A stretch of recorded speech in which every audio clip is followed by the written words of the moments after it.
the process of advise and consent in the Senate. As you know, she'll be visiting with members who are interested in talking to her during the course of the next few days. And we're glad to have her here and glad to get the process started. Well, on behalf of President Donald Trump, I want to thank the Senate Majority Leader and your colleagues in the Senate who have committed to meet with an extraordinary American in Judge Amy Coney Barrett. We have someone of great character, of great intellect, who has a judicial philosophy that will uphold the Constitution of the United States. President Trump discharged his duty under Article 2 to nominate Judge Barrett to the vacancy on the Supreme Court of the United States. And now we look forward, our entire team leader, working with you, Republicans in the Senate, and we hope Democrats in the Senate as well, as you discharge your duty to advise and consent. We truly do believe that Judge Barrett represents the best of America personally in terms of her great intellect, her great background, and we have every confidence that as the American people learn more about Judge Amy Coney Barrett, they will be as inspired as President Trump was when he made her nomination. But we believe the Senate has an opportunity, Leader, for a fair and respectful consideration, a hearing. We urge our Democrat colleagues in the Senate to take the opportunity to meet with Judge Barrett, and as the hearing goes forward, to provide the kind of respectful hearing that the American people expect. We look forward to a vote in the Senate in the near future to fill the seat on the Supreme Court of the United States, because the American people deserve a justice like Judge Amy Coney Barrett. The American people deserve 9 justices on the Supreme Court of the United States. So thank you, Leader, for the warm welcome today, and we look forward to working with you. Leader McConnell, if Judge Coney Barrett is confirmed, should she recuse herself from any election-related cases? All right, folks, let's go. Thank you. Let's go. Do you intend to try to confirm her before the election? Thank you. If I'm going to talk to the press now, I'm going to also talk to her. First of all, neither one of us are going to take any questions, or at least I'm not going to. Speak for me too, Senator. I'm not going to either. And I think that she's an excellent candidate for the Supreme Court. I congratulate you very much on the honor that you have, but more importantly, everything you've done up to this time in your life to get you prepared for it. Because you've done a lot of work and established a good reputation. She's highly respected in the legal profession, as you know. I don't think there's any doubt about her stellar qualifications, not only as an academic, but now as a Seventh Circuit Court judge. She's had an outstanding, as I said, in academia, but she's also well known for mentoring women in the law. And I suppose that's something that you could surely say you followed Justice Ginsburg on, because she was that sort of a role model for everybody. And you referred to that in your opening statement on Saturday, so I was glad to hear that and that nature. What I'm looking for, and I think she stands for, is the rule of law. I think following congressional intent rather than personal views of what the law of Congress passes, and particularly that's important when it comes to the interpretation of the Constitution. So it's not like she's starting out brand new with me, because I had the privilege of chairing her hearing for the Circuit Court of Appeals. But she does have 600 cases she's been involved in and 100 opinions that she's been involved in. So there's something to learn from that.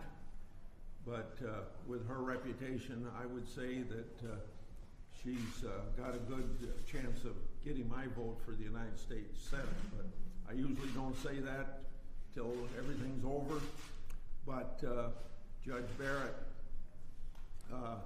has quite a record to go on during the time she was on the court. So I'm looking forward to learning more in just a few minutes now with her, and then I'll be attending and asking questions at the hearing. So that's all I have to say, but I congratulate you very much.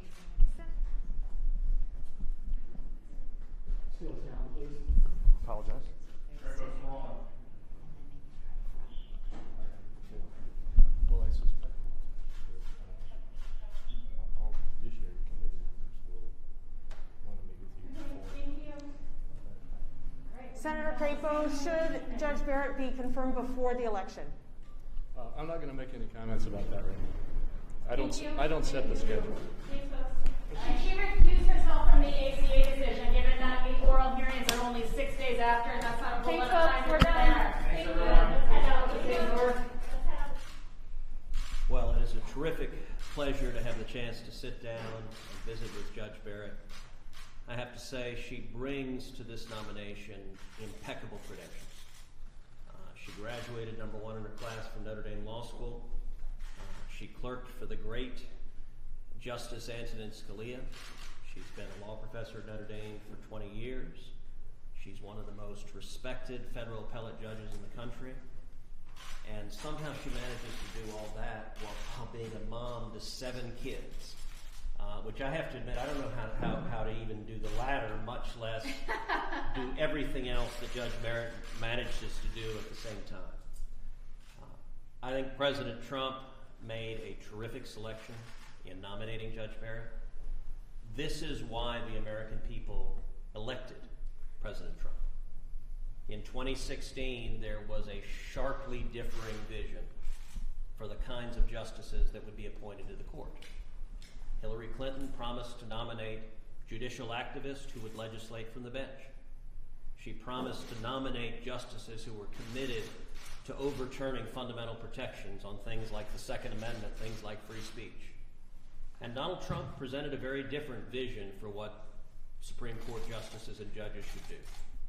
President Trump promised to nominate judges in the mold of Scalia and Thomas, judges who would be faithful to the Constitution, who would follow the text of the Constitution, and who would protect the Bill of Rights, protect our fundamental liberties, free speech, religious liberties, the fundamental rights that all Americans enjoy. I think the President's decision to nominate Judge Barrett may well have been the most important decision of his presidency. And in making this nomination, the President was fulfilling the promise he made to the American people. Likewise, I expect that the Senate will confirm Judge Barrett and do so by the end of the month.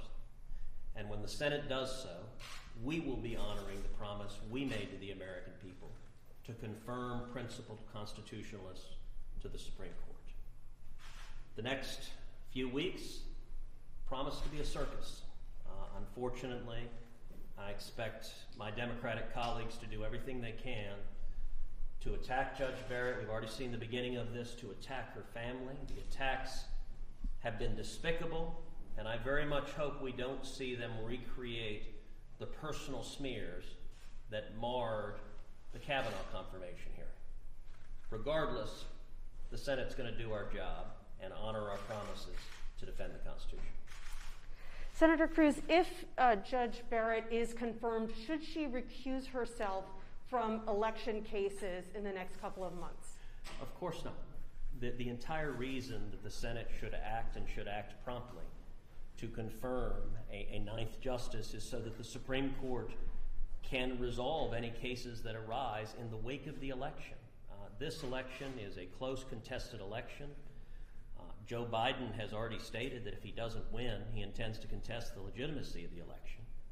If we see multiple cases challenging the election, if the court were to have only 8 justices, it could divide 4-4, and under the Constitution, a 4-4 court can't decide anything. We could face conflicting Court of Appeals judgments simultaneously with no Supreme Court able to resolve that.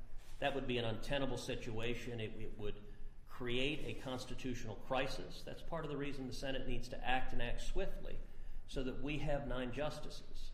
that can resolve any issue. And it's important to note, it's not the president's job, it's not the Senate's job to try to nominate or confirm justices that are going to vote for any particular candidate. This is not about any particular candidate. This is about having a Supreme Court that will follow the law, that if either side files election challenges, we need the Supreme Court to be able to decide the matter, and to decide the matter consistent with the Constitution and consistent with the law, and that's what the Senate's going to do. But wouldn't it be a conflict of interest for her to rule on a case that involves the man who just appointed her? No more than it's a conflict of interest for Elena Kagan or Sonia Sotomayor to rule in a case concerning they were nominated by the Obama-Biden administration, and no one in the press is calling for them to recuse themselves, and it would be inappropriate for them to recuse themselves because justices are not political agents for whatever president happened to nominate them or whatever Senate happened to confirm them. We're going to Thank you, Senator. Thank you. Nice to have you all here. I'm delighted to be able to welcome and congratulate Judge Barrett on her nomination to the Supreme Court.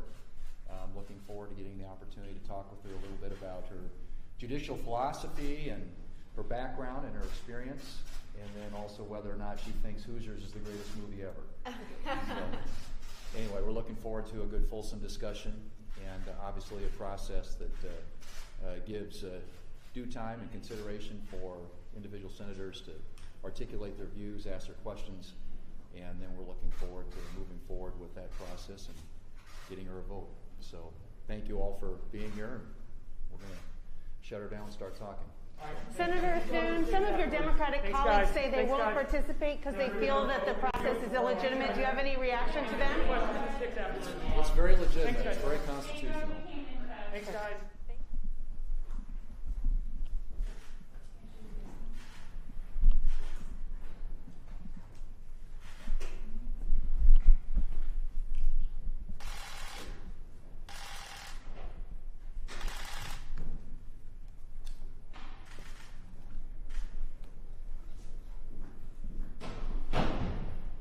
I feel like I should be dancing.